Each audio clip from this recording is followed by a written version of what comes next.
नमस्कार। मैं हूं रविकांत। स्वागत है आप सबका। कभी कभी ऐसी घटनाएं हो जाती हैं जो उस दौर को शर्मसार करती हैं, और जब वही घटनाएं कालांतर में इतिहास बन जाती हैं तो उस दौर के इतिहास को कलंकित कर देती हैं। वर्तमान तो दूषित होता ही है, वर्तमान के साथ भूत भी दूषित होता है। एक घटना, अब जैसा कि आप सभी को पता है, महाराष्ट्र के नासिक के पास एक कस्बा है मालेगांव। उस पर अभी एक दिन पहले फैसला आया कोर्ट का, और उसमें जिन लोगों को आरोपी बनाया गया था वो सभी बरी हो गए। अब वो घटना क्या थी? घटना एक सामान्य सी थी कि एक स्थान विशेष पर उस समय चूँकि रमज़ान का समय चल रहा था और एक दिन बाद नवरात्र शुरू होने वाला था, तो हिंदुओं और मुस्लिमों का एक ख़ास पर्व का वो समय था। 29 सितंबर 2008 की घटना थी। मालेगांव में एक विस्फोट हुआ, बम विस्फोट हुआ। बम विस्फोट में 6 लोग मारे गए थे और लगभग 100 के आसपास लोग घायल हुए। ये देखने में एक सामान्य सी घटना है, चूँकि वो दौर ऐसा था। ये घटना चूँकि 2008 की है, वो आप समझिए इस चीज़ को कि 2004 से लेकर के 2014 के बीच में इस देश की राजनीति की दिशा क्या थी, किन लोगों के हाथ में वो राजनीति के सूत्र थे। लोग जो भी राजनेता थे, ये जो भी सरकारें थीं उस समय, मैं सिर्फ महाराष्ट्र की बात करता हूँ और केंद्र सरकार की, ये जो दोनों सरकारें थीं वो किस दिशा में देश को ले जाना चाहती थी, वो इस देश पर कैसा ठप्पा लगाना चाहती थी, वो क्या साबित करना चाहती थी। यही वो घटना है, यही वो घटना है जिसमें हिंदू आतंकवाद की एक नई थ्योरी गढ़ी गई, अप्रतिम थ्योरी जिसकी कभी कोई कल्पना भी नहीं कर सकता। वो हिंदू जो एक चींटी मारने में भी 100 बार विचार करता है कि कहीं उसे चींटी मारने के पाप का भागी न बनना पड़े। उस हिंदू के लिए हिंदू आतंकवाद की थ्योरी गढ़ी गई। अब जिस तरह से कोर्ट में घटनाक्रम हुआ, बहुत डिटेल में तो नहीं जाऊंगा, जिस तरह से कोर्ट में घटनाक्रम हुआ, एक के बाद एक जो सबूत पेश किए गए, वो कोर्ट को संतुष्ट नहीं कर पाए। कोर्ट ने कहा कि आखिर उस बम विस्फोट वाली जगह पर जो कहा जा रहा है कि मोटरसाइकिल पर बम अंदर फिट किया गया था, अंदर फिट करना संभव नहीं है, वो मोटरसाइकिल के ऊपर या आसपास बांधा गया होगा। जो घटना स्थल है वहाँ बड़ा सा गड्ढा बनना चाहिए, वो नहीं हुआ। और जो एक एक कड़ी के सूत्र होते हैं ना, एक कड़ी के बाद दूसरी कड़ी, दूसरी कड़ी के बाद तीसरी कड़ी, इस तरह से सबूत जुड़ते जाते हैं अपने आप। वैसी कोई घटना नहीं हुई, और ये इतनी निराधार थ्योरी थी कि जो आरोपी बनाए गए उनके खिलाफ एक भी सबूत नहीं मिल पाया। वो उस घटनाक्रम से जुड़ नहीं पाए वो लोग। अब कौन थे गिरफ्तार लोग? कुछ हिंदू समाज के संत थे, एक सैन्य ऑफिसर भी थे। पहली बार ऐसी स्थिति पैदा की गई कि उसमें एक सेना के बड़े ऑफिसर को शामिल किया गया और सभी बाइज्जत बरी हुए। एक ऐसा ऑफिसर जो सैन्य खुफिया विभाग से जुड़ा हुआ था।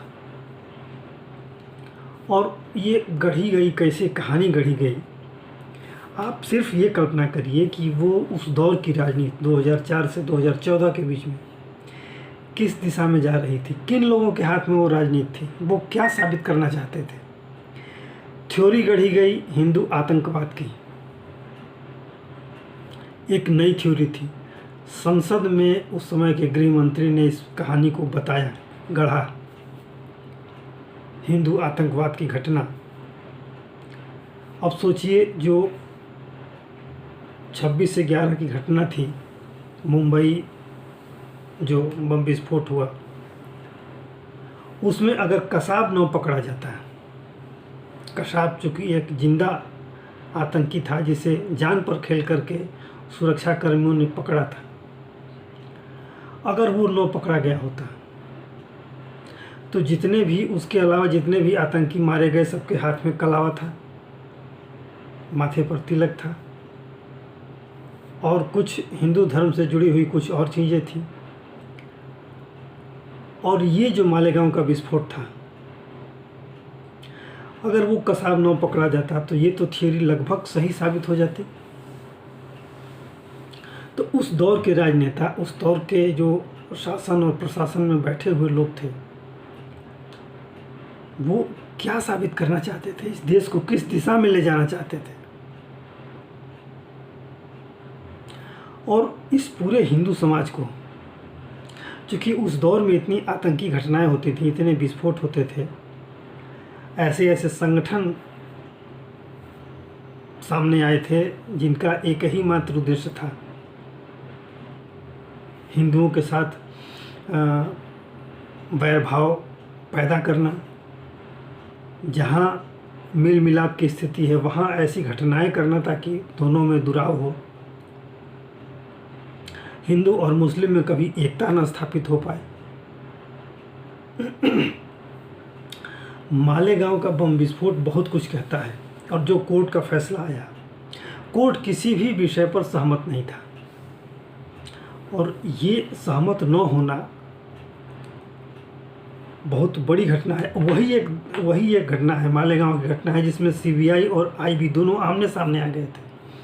एक दूसरे पर आरोप प्रत्यारोप का दौर चल रहा था और सभी विभाग एक तरह से संदेहास्पद हो गए थे।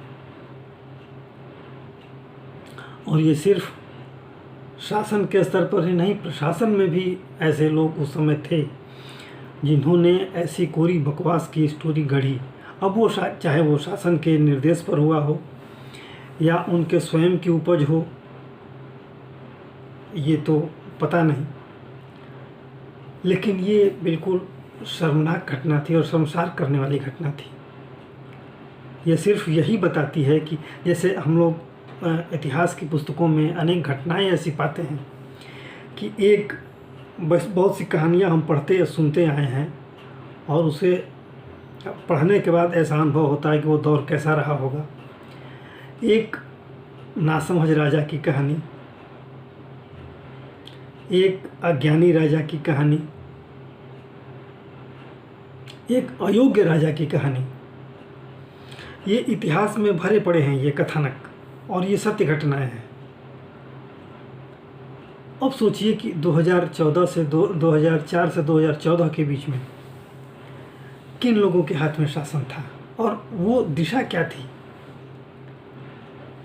उनकी सोच क्या थी, इस समाज को विखंडित करने की किस हद तक जाना चाहते थे लोग। मालेगांव की घटना, ये हमारे ये जो विगत 20 वर्षों की का अगर अध्ययन कर लें तो इसमें सबसे शर्मनाक घटना ये थी, मालेगांव की घटना। अब तो ऐसा लगता है कि ये घटना ही एक इस तरीके से जानबूझकर पैदा की गई थी ताकि इस तरह की स्टोरी गढ़ी जा सके। जब कोई भी सबूत उस घटना से जुड़ नहीं पा रहे हैं, जब कोई भी अभियुक्त इस घटना से जुड़ नहीं पा रहा है, तो इसके तथ्य क्या हैं और उन तथ्यों से क्या साबित होगा। ये घटना अपने आप में बहुत कुछ कहती है। अगर शब्दों से व्याख्या करें तो भी, और अगर खामोश सिर्फ इस घटना को याद कर लें तो भी, आने वाले समय में जब ये घटना, और अब आज का जो युवा पीढ़ी है, आज के जो युवा हैं, उस समय शायद बच्चे रहे हों, 2008 की चूँकि घटना है ये,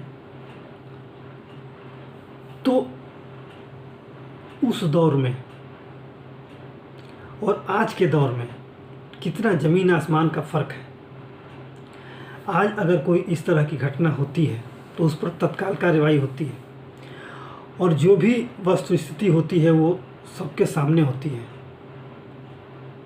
हालांकि वो कानून का स्तर भी जो आईपीसी, सीआरपीसी और एविडेंस की जो पुराने प्रावधान थे वो सब बदल गए, नए कानून आ गए, भारतीय न्याय संहिता आ गई, भारतीय साक्ष्य अधिनियम आ गया।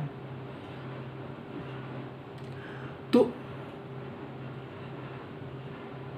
इस तरह की घटनाएं अगर आज के परिवेश में कोई कल्पना करे तो क्या संभव है? आज जो हमारे पड़ोसी हैं, पड़ोसी देश,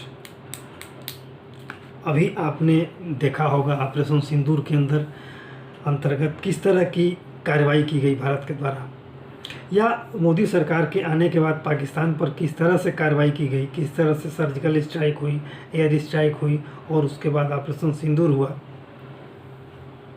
और 2014 के बाद जो एक देश हमारे ऊपर हावी होने की कोशिश करता था, अनेक तरह के आरोप प्रत्यारोप लगाता था और हम सफाई देते थे, आज वो स्थिति बदल गई है। आज वो हमसे याचना की मुद्रा में है, याचक की मुद्रा में है। हमसे वो गुहार लगाता है वो देश। आज वो देश विखंडन के कगार पर है। ये सिर्फ योग्य नेतृत्व का ही असर है। तो क्या उस दौर में ऐसा नहीं था? ये मालेगांव की घटना, ये प्रकरण बहुत कुछ कहता है।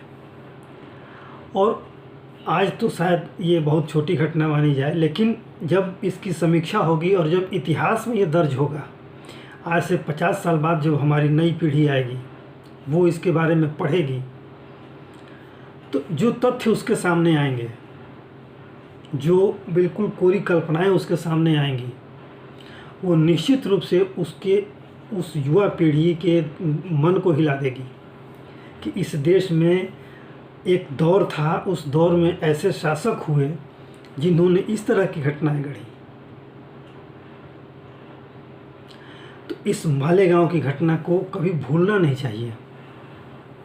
और अभी मालेगांव की घटना की जो अभी फैसला आया है, उससे 2 दिन पहले एक और घटना को लेकर के फैसला आया, मुंबई ब्लास्ट की घटना को लेकर के।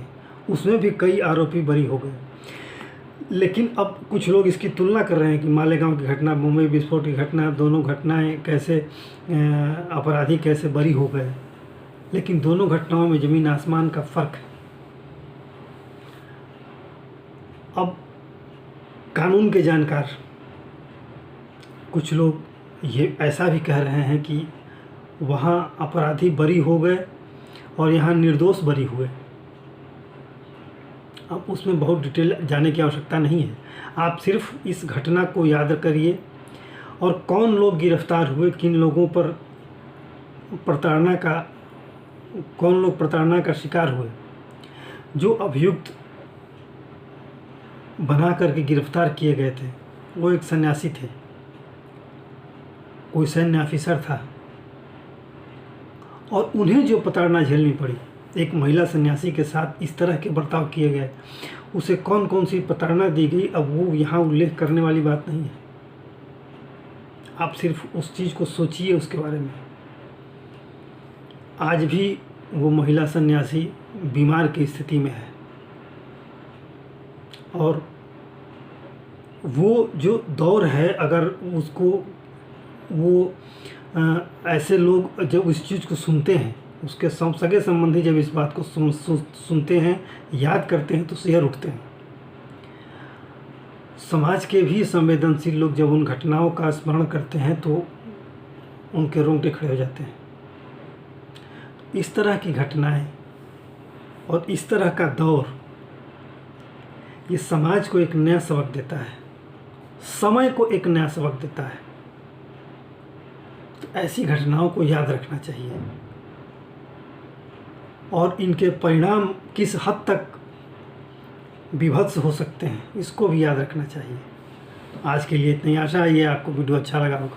आपसे अनुरोध है कि आप इसे लाइक करें, शेयर करें और सब्सक्राइब जरूर करें। धन्यवाद।